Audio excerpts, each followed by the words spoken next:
A9 ನ್ಯೂಸ್ಗೆ ಸ್ವಾಗತ. ನಾನು ರೇಣುಕಾ ಅನೂರೆ.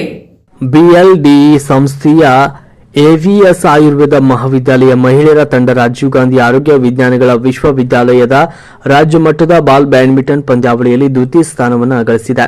ಗುರುವಾರ ಎವಿಎಸ್ ಆಯುರ್ವೇದ ಮಹಾವಿದ್ಯಾಲಯದಲ್ಲಿ ನಡೆದ ಬಾಲ್ ಬ್ಯಾಡ್ಮಿಂಟನ್ ಪಂದ್ಯಾವಳಿಯಲ್ಲಿ ಕಾಲೇಜಿನ ಮಹಿಳೆಯರ ತಂಡ ದ್ವಿತೀಯ ಸ್ಥಾನವನ್ನು ಗಳಿಸಿತು. ಇದೇ ವಿಭಾಗದಲ್ಲಿ ಹಾಸನ ಜಿಲ್ಲೆಯ ಹೊಳೆನರಸೀಪುರ ಸರ್ಕಾರಿ ನರ್ಸಿಂಗ್ ಕಾಲೇಜು ಪ್ರಥಮ ಹಾಗೂ ವಿಜಯಪುರದ ಬಿಎನ್ಎಂ ಆಯುರ್ವೇದ ವಿದ್ಯಾಲಯ ತೃತೀಯ ಸ್ಥಾನ, ದಾವಣಗೆರೆಯ ಡೆಂಟಲ್ ಕಾಲೇಜ್ ಆಫ್ ಸೈನ್ಸ್ ತಂಡ 4ನೇ ಸ್ಥಾನ ಗಳಿಸಿತು. ಪುರುಷರ ವಿಭಾಗದಲ್ಲಿ ಹಾಸನ ಜಿಲ್ಲೆಯ ಹೊಳೆನರಸೀಪುರ ಸರ್ಕಾರಿ ನರ್ಸಿಂಗ್ ಕಾಲೇಜು ಪ್ರಥಮ, ದಾವಣಗೆರೆಯ ಜೆಜೆಎಂ ಮೆಡಿಕಲ್ ಕಾಲೇಜು ದ್ವಿತೀಯ, ದಾವಣಗೆರೆಯ ಡೆಂಟಲ್ ಕಾಲೇಜ್ ಆಫ್ ಸೈನ್ಸ್ ತೃತೀಯ ಹಾಗೂ ವಿಜಯಪುರದ ಬಿಎಲ್ಡಿ ಸಂಸ್ಥೆಯ ಎವಿಎಸ್ ಆಯುರ್ವೇದ ಮಹಾವಿದ್ಯಾಲಯ 4ನೇ ಸ್ಥಾನವನ್ನು ಗಳಿಸಿತು.